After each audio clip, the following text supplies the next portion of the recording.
Welcome to Software Testing Unleashed, the podcast for testers, developers, and software makers who live quality as an attitude. Get fresh ideas and sharp insights to grow your mindset, to learn new methods, and to drive real change in how we build software. Better software and better teams for a better world.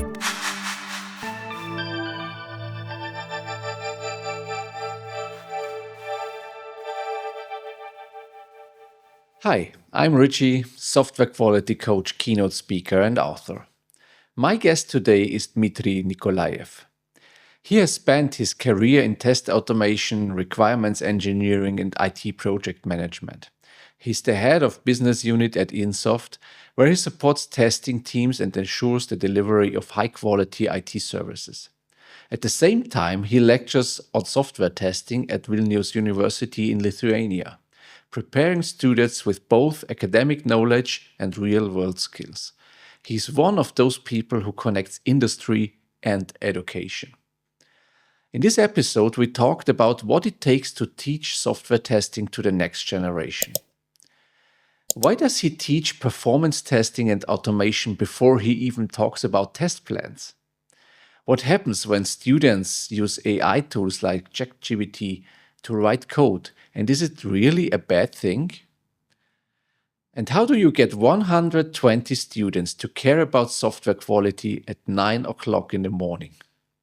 Dmitrij shared now how he redesigned a university course to be more hands-on, more relevant, and even more engaging.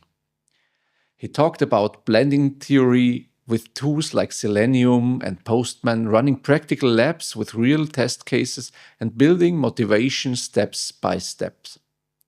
We also explored how to make testing meaningful for the test students, for the teams, and for the future of our industry. So now, enjoy the episode. Hello, Dmitrij. Nice to have you on the show here. Hello, Richie. I'm happy to be here. Yeah, it's a great pleasure for me that you're joining the podcast here. We met last time in Dubai at the ISTQ BGA, Yep. and now we are here online in this podcast. And we just had in the preparation of this podcast, you have so many topics we can talk about, so we have to decide what we are talking about. But I think it's good to focus on your work, which has a milestone yesterday. What you said, it's your work at the university. So just tell us what are you doing that, and how it is belong to software quality and testing. Uh, I will make a little step back. As I like to joke, I have a work that feeds me, and I work for a private company. I have a lot of community work, which is related to Association of Software Testers in Lithuania. We have a local chapter for ISTQB, so that's a community work. And university, I would rate it somewhere in the middle. It is something that you get a compensation for, but not something that would allow you to survive. So it's something in the middle, like giving back to the community, and actually, formally, it's a paid work. Yeah. So yeah, the university. I've been teaching software testing for 3 years. My kind of story, how I got there, but actually by accident. One of my colleagues from the partner company reached out. He's also teaching at the university, and he said that the university has a big issue to find a testing lecturer. And they were even considering to take out the course. When I heard this, I thought, oh my God, it cannot happen. I will not allow it. It needs to keep going. And that's the course, quite big and popular. It's called software engineering course at the oldest university, Vilnius University, Faculty of Mathematics and Informatics. So I've stepped in to basically save it, and now doing it for 3 years. I'm lucky because I have to do it only for the spring semester. Otherwise, it would take too much time, and I wouldn't probably be able to afford it. But since it's just 5 months, I can cope with it. And this year it was also a lot of hard work. The testing world is changing. You have to keep the course up to date all the time, updated based on the feedback, updated based on the updates in the software testing world, different software we're using for testing. And this year, that was the record group, 120 students. Oh, great. Yeah, it's a big audience. Well, at Yeah. least I feel like it's a big one. Yeah. And what are the components of the software testing processes and all the stuff like test planning and the test levels and test types? 5 months is not a long time. So how do you composite it? Well, my opinion, ideally, I would love to see one day, let's say, a full bachelor program on software testing, because you can study it for 4 years if there is a curriculum defined particularly for software testing. Plus, as a software tester, I think you have to know everything in between and nearby, like requirements engineering, architecture, development. All these things really supplement the software testing activities for testers to be really universal all-rounders. But I have only the luxury to teach it for 5 months.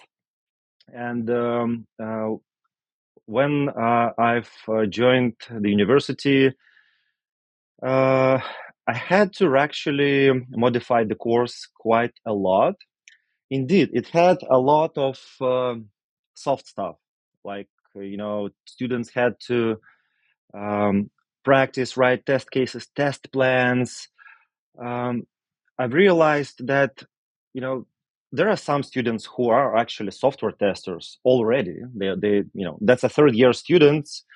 The stats vary, but 1/3 or 1/2 of them already have some sort of IT jobs, part-time, full-time, and some of them are software testers. But majority are still moving toward the programmers' careers, maybe some different IT roles, but they are software engineers mainly.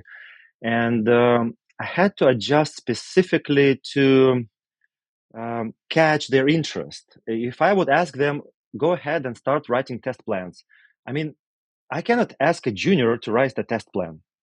Well, what would be the added value? What I tell them is here are the standards that define what's the test plan and provide examples. And if you would find yourself as a junior in a situation where you would have to come up with one, well, you can try to reuse something that standards offer, but still, it's going to be context dependent, right? So I've adjusted the course, trying to really balance between the theory and practical application. So from the practice, I'm a big fan of automation, as you already saw my presentation on Alliance for Quality um, conference. So I have a team there, not just solo. I have some teammates and one person from other company. It's a teamwork that we came up with this course. So we have automation classes where people need to test. Students need to write automation scripts, and that's how they got introduced to what is a test case. And you would have to automate it. Well, once I present it on the slides, that's just a theory, but you have to get hands-on, get your hands dirty, right? So they are presented with test cases and they try to automate it. And they are challenged with different situations. They need to set up an orchestration for it. So we follow quite sophisticated things for juniors to get acquainted. Then we go with performance testing. This is something I love in particular.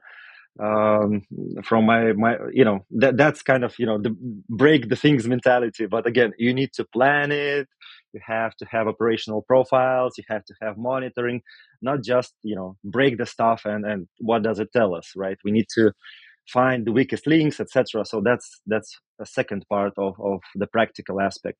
The third one is APIs, testing APIs, and what's more than frameworks are using.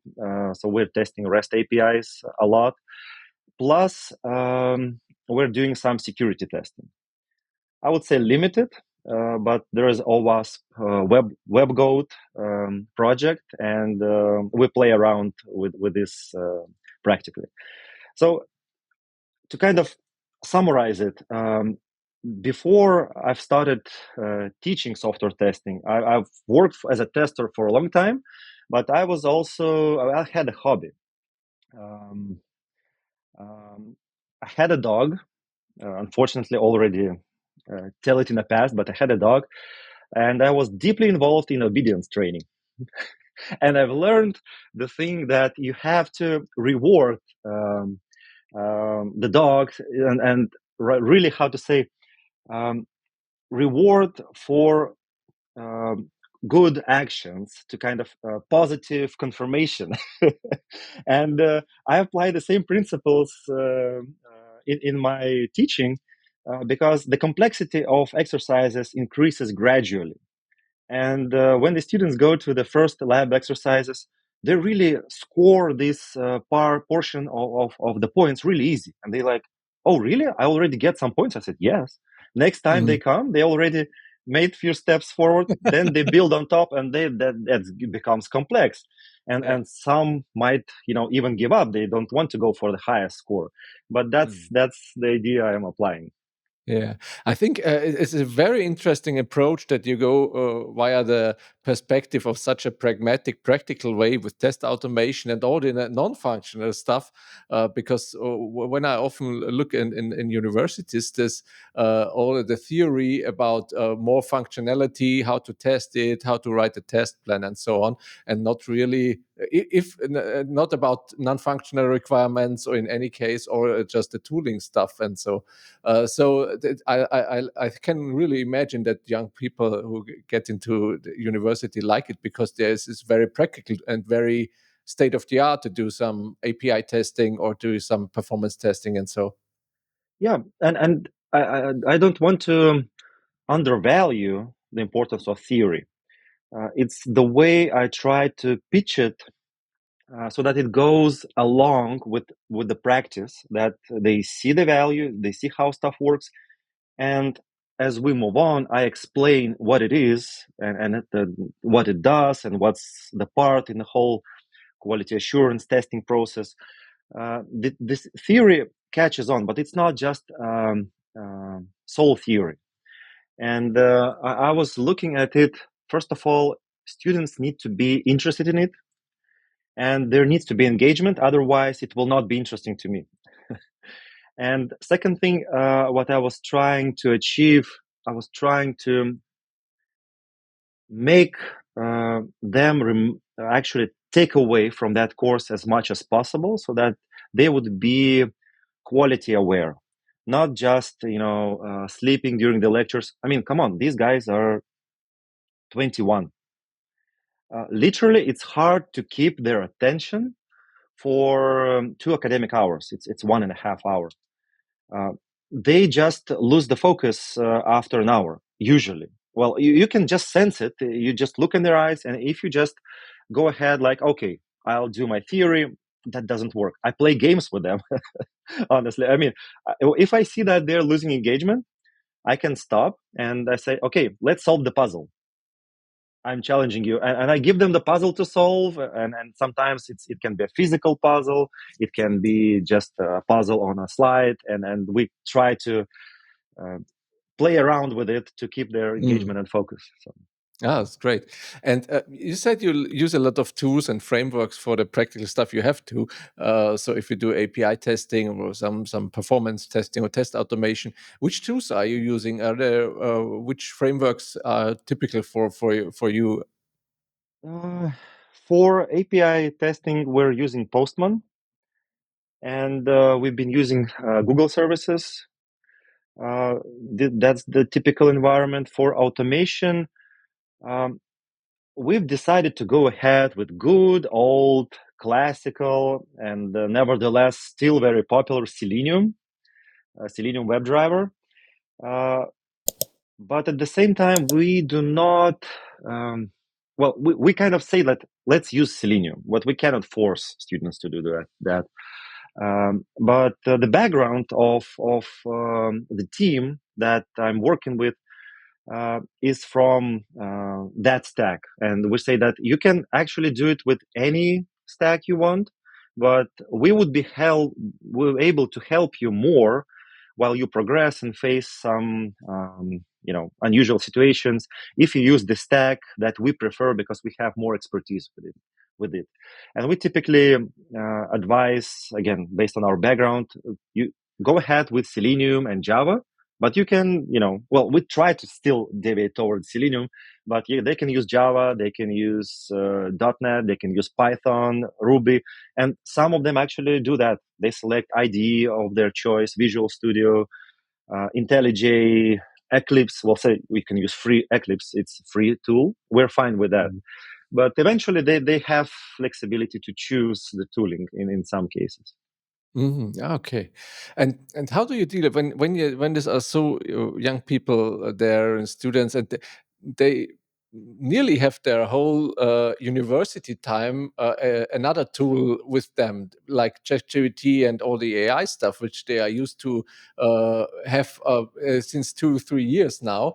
How do you get that involved, or do you strict say no? This is not the way, because coding is easy with all this stuff now. So how do you deal with that with your students? Are you talked about that, or do you discard it, just block it?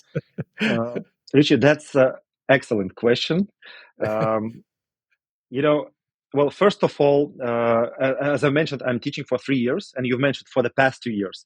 So my first year, students were not using any chat GPTs or DeepSeek or any tools like that were not available to the public yet. And they were Googling, right? They were progressing with their speed. And the next year, there was ChatGPT booming. I don't remember which version it was back then. And what I have noticed that the students are progressing through exercises much quicker. And there were funny stories. Sometimes they just copy paste, but I mean that's that's as I make jokes, that's the main principle of programming even these days. Just copy paste some snippets, but they are progressing very much quicker, and I don't think it makes sense to really combat it. I think this is a new reality we have to face, and I tell the students, I even encourage them to use it. They are okay to use it, but just don't blindly copy it. Really check what it does, but that's a tool they need to learn how to use. There are even few students who do not use it on purpose. There are even people who think like that. So 3 years ago, my first group, they did not use ChatGPT. They were just after the COVID. That's a separate story. But later on, they're all using ChatGPT, and then we just increased the complexity accordingly, so that the load actually matches what they're capable. Okay, I understand. Yeah, and so when I think of a young student who's going to programming and all the stuff, and then Dimitri stands there and says, "Okay, now you have to test this and that with test automation and API testing." And how do you get the why to the students? Why should they test? Why should they learn to test? What are your arguments for them that they are interested in? Uh, well, I do an introduction. Actually, the course starts, and what I really like, I have taken a lot of brilliant thoughts and ideas from ISTQB syllabus. and the principles of testing, and all these principles of testing are reinforced with the examples. Examples are coming from my personal experience. It's soon going to be almost 20 years in IT and software testing. Plus, students also do their reports. They can earn 1 point toward the exam if they do reports in groups. And I have reports, like I come across some interesting tool or interesting concept. I add it as a topic. Students can also propose their own topic if from their experience, but typically it's like a little research. And I always include topics, some easy topics. I have the ratings, complexity ratings for the topics, but easy topics like, do a fun report about the biggest failures in software industry, or biggest failures that caused tragedies, or aircraft engineering software failures, or space flights, etc., or financial sector, or stories from Lithuania, and they just search, they present, and that really gives, how to say, important component of the awareness why software testing is important, because there were so many failures that cost a lot of money, a lot of lives, and a lot of things can go wrong. That's why you need to test. I think it's just in a simple human manner to Yeah. explain by storytelling, by example. Yeah, So, yeah, and they are researching for their own this example, so they have a much more relation to it than just when you say it. Yeah, yeah, even and it can be even they dig into some technical work, technical aspects, like what was exactly the cause of the failure, like a floating point number or some conversion between formats, and that's why the rocket went sideways and exploded, because they forgot that in US and Europe they have different units, right? And that type of errors can cause a lot. And I tell the students, you're doing these reports, presentations, not for me. You're doing these presentations for your classmates. And that it's actually good thing that they set the bar high themselves. They want to do a better presentation. They want to perform better than the previous teams. And there's kind of healthy this competition taking place. yeah, And I enjoy these presentations a yeah, lot because I learn from it myself. yeah. That was my next questions. Do you have new insights if the students present some research of them about software testing and quality? Oh yeah, absolutely, absolutely. A lot of insights. I wouldn't be able to, research all of the things myself. There are topics I'm interested myself in particular. Things like self-healing in test automation, or for instance, in codeless versus code-based approaches. In my presentation on the last slide, I had this thought put out that there are many codeless tools, and there are some tools that are expensive, but they are extremely user friendly till the point that you need to do some complex step and you need to add a custom component, and you would have to write a JavaScript code to make that custom component do some magic. And I'm not mentioning the tool on purpose, uh, since I don't want to get into any trouble with the big companies. But there is a button like use AI assistant to write the code, and the students, they are technical students. They are coders themselves, majority, and they say, well, we enjoy to be in control. We enjoy to write the code ourselves, but to think about this situation, uh, we have a codeless tool that isn't really codeless, because to solve complex situations, we still need to write code. Yeah, Isn't it like the same thing if I'm writing the code using Selenium, Cypress, Playwright? I can use ChatGPT and it writes the code for me. So that's also yeah, codeless. And I thought, yeah, wow, that's a brilliant idea. yeah, yeah, Because generative AI, it's actually turned the tables.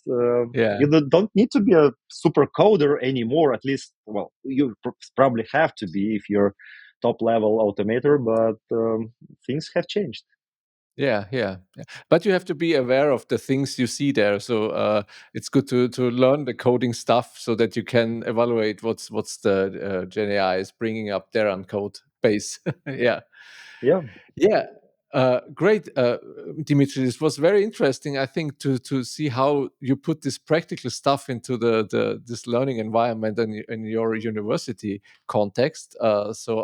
If I would do, if I would be a young boy and I would go to your course and learn and study there. So, but I'm an old man, so I'm I'm out now. uh, Thank you Yeah. very much that you have been here on the show. I think we have to do the whole other stuffs in later episodes, and I think we will because we will meet in Copenhagen. I think in next time Yep. in October, and I will see there, and I think we will do another episode there too. And for the people who are hearing and seeing this episode, and if you want to contact Dimitri, all the contact details will be in the show notes available, so you can contact him and ask him the deep questions you want to know. So thank you very much, Dimitri, to have you here, Good to meet and you. have a good time. Thank you. You too. Bye bye.